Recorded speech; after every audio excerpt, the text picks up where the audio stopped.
धन्यवाद देता हूं, इस विषय पर हमको बात करने का मौका दिया। बहुत बहुत धन्यवाद। Thank you. Professor Ram Gopal Yadav जी।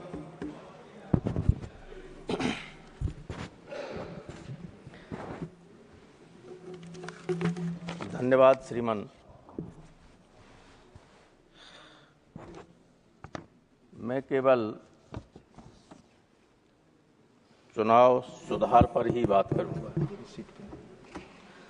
और कुछ सुझाव दूंगा और ये उम्मीद करूंगा कि गवर्नमेंट आगे चल के कुछ ऐसा पीपुल्स रिप्रेजेंटेशन एक्ट में या जिस तरह से भी उचित समझता हो कुछ संशोधन करे जिससे लोगों के मन में किसी तरह की दुविधा न हो चुनाव को लेकर। पहला सुझाव तो मेरा यह है कि जिस दिन इलेक्शन कमीशन के कंपोजिशन के बारे में संशोधन किया गया, चीफ जस्टिस को हटाकर उसकी जगह एक मिनिस्टर को कर दिया गया। आपकी नीयत ठीक हो न हो या नीयत बिल्कुल ठीक हो, लेकिन जनता में ये संदेश गया ये इलेक्शन कमीशन की निष्पक्षता को खत्म करने का एक प्रयास है। इसलिए मेरा अनुरोध है कि जो पहले व्यवस्था थी इलेक्शन कमिश्नर्स के अपॉइंटमेंट की, उसमें जो prime minister, leader opposition of Lok Sabha और चीफ जस्टिस ऑफ इंडिया हुआ करते थे, वही व्यवस्था को फिर से किया जाना चाहिए। नंबर एक। नंबर दो, जो चुनाव से जुड़े हुए अधिकारी हैं और कर्मचारी हैं, उनकी नियुक्ति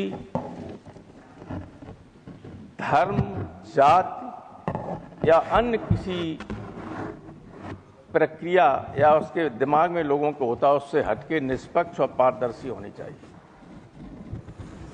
मैं आपको ये बता रहा हूं कि हमारे यहाँ अभी उत्तर प्रदेश में कुछ उपचुनाव हुए, उनमें इलेक्शन कमीशन की जानकारी में मिलाया गया, तथ्य दिए गए कि बीएलओज की सूची ये है। उसके बाद दबाव पड़ा तो उन बीएलओज की सूची में से जितना भी बीएलओ यादव और मुसलमान था, एक एक करके सबको हटा दिया गया। ये तथ्य है, ये है। इलेक्शन कमीशन के लिए सूची दी गई, इलेक्शन रिफॉर्म्स पर प्लीज बोले डॉक्टर साहब। गई, लेकिन कुंदरकी में केवल गलती से एक मुसलमान हो गया। जहां 70% मुसलमान हो, जहां टीचर सबसे ज्यादा हो, वहां एक भी नहीं काट दिया गया। पहले लिस्ट थी उसमें सब थे, लेकिन लिस्ट हटा दी गई। तो ये देखिए, मशीनरी में अगर निष्पक्षता नहीं होगी, चुनाव निष्पक्ष हो ही नहीं सकते। ऐसा कभी होता है कि अगर मुलायम सिंह यादव और अखिलेश चीफ मिनिस्टर हों तो जिले में कोई बड़ा अधिकारी, SP, additional SP, DM Yadav अगर होगा तो ट्रांसफर कर दिया जाएगा। इलेक्शन रिफॉर्म्स पर ही बोले डॉक्टर साहब, उसी में वही रिकॉर्ड पे जाएगा प्लीज। ये इसीलिए मैं कह रहा हूँ, इलेक्शन रिफॉर्म्स की बात कर रहा हूँ, मैं एसआईआर की बात नहीं कर रहा हूँ सर। इलेक्शन कमीशन को इसलिए कोई ऐसा होना चाहिए, अपॉइंटमेंट किए जाएं, सारी सूची बीएलओ की है, उसमें आप कंप्यूटराइज करके रैंडम सिस्टम से चुन लीजिए। ये नहीं कि आप जो है इसको छोड़ दीजिए, इसको लगा दीजिए।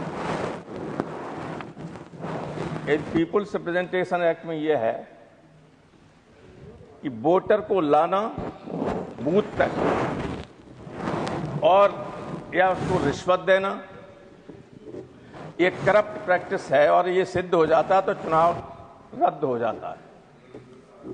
तो हम लोगों ने नहीं देखा क्या हुआ, रेलों में कैसे लोग आ रहे थे, आते हुए भी देखा कितने प्रसन्न थे, और जाते हुए देखा कितनी गालियां पड़ रही थी इन लोगों पर, ये सबने देखा।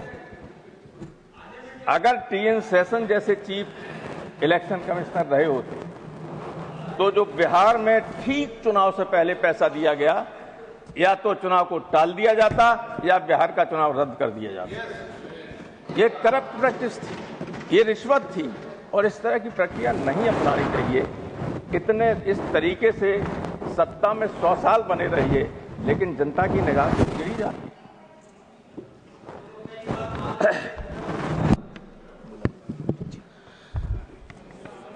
एक पहले व्यवस्था थी सर कि जब वोट पड़ता था, वोट वाले दिन बैलेट पेपर को लेके जो गाड़ी जाती थी, ये व्यवस्था की थी सेशन ने कि पॉलिटिकल पार्टी के लोगों को सूची दी जाएगी कि इस बूथ से लेके इस बूथ तक बैलेट बॉक्स को ले जाने वाली गाड़ी का नंबर ये होगा और उसके पीछे बैलेट, उसके पीछे पॉलिटिकल पार्टी के आदमी मोटरसाइकिल से या किसी तरीके से जा सकते हैं स्ट्रांग रूम तक। और स्ट्रांग रूम में जब बैलेट या ईवीएम रखी जाएगी या बैलेट पेपर बॉक्स रखे जाते थे, तो सारे एजेंट्स की उपस्थिति में या कैंडिडेट्स की उपस्थिति में पहले स्ट्रांग रूम को दिखाया जाता था, उसके बाद सील वो रखी जाती थी उसमें और सील की जाती थी। वो प्रक्रिया अब उस तरह की रह नहीं गई, वही होनी चाहिए। दूसरे जो खाली ईवीएम हैं उनको उस परिसर में नहीं रखा जाना चाहिए जहां पर स्ट्रांग रूम। ये इलेक्शन कमीशन के निर्देश भी हैं, इसके बावजूद ये होता है और वहां झगड़ा होता है। झगड़ा हुआ था बनारस में कि नहीं हुआ, कई जगह हुआ। हालांकि वो खाली थी ईवीएम मशीन, लेकिन लोगों को मन में संदेह होता है कि ये कहां जा रही ईवीएम मशीन है, कहां से लिए जा रहे। स्पष्ट निर्देश हैं तो उनका पालन होना चाहिए कि जिस परिसर में, जिस प्रेमिसेस में स्ट्रांग रूम है, वोट ईवीएम रखी जा रही हैं, उस परिसर में खाली ईवीएम नहीं रखी जानी चाहिए।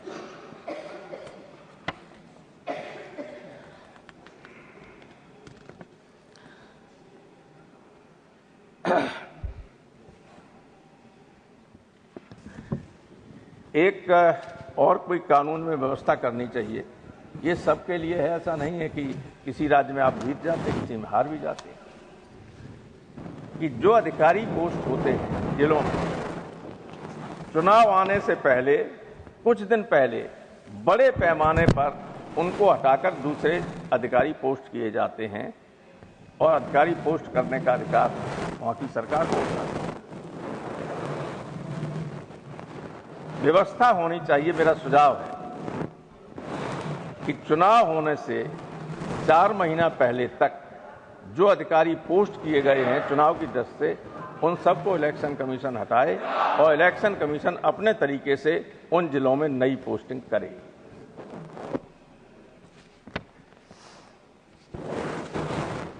ये जो प्रक्रिया चल भी रही है, मैं उसकी बात नहीं करना चाहता था, लेकिन फिर भी कभी कभी कुछ लोग जो हैं आत्मघाती गोल भी करते हैं।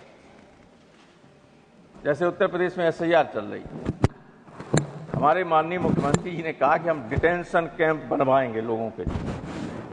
तो जो सुस्त बैठे थे लोग, उन्होंने भी अपना सब फार्म भर के वोट बनवा लिया।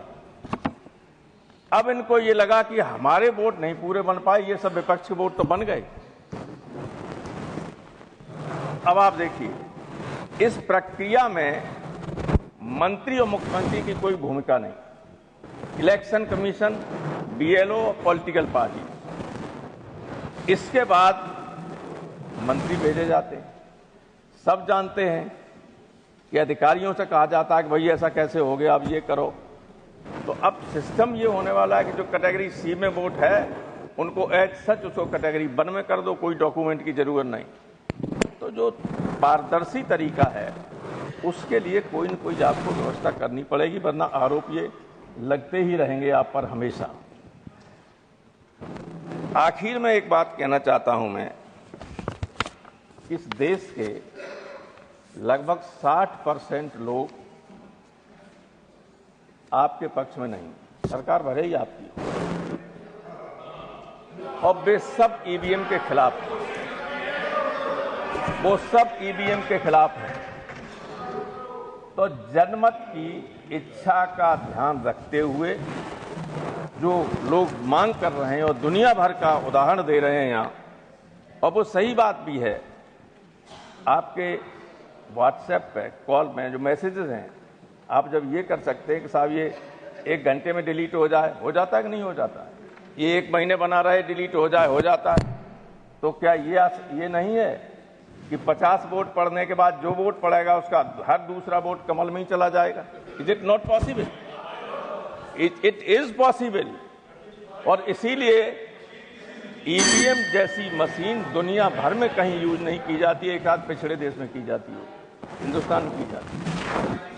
जनता जब इसके खिलाफ है तो आप तो जनता की सरकार तो जनता की होती है। लोकतंत्र में जनमत का आदर कीजिए और ईवीएम को हटाकर पुनः बैलेट पेपर से चुनाव कराने की कोशिश कीजिए। बहुत बहुत धन्यवाद। Thank you. Honourable Shri Praful Patel ji, not present. Honourable Shri Gurvinder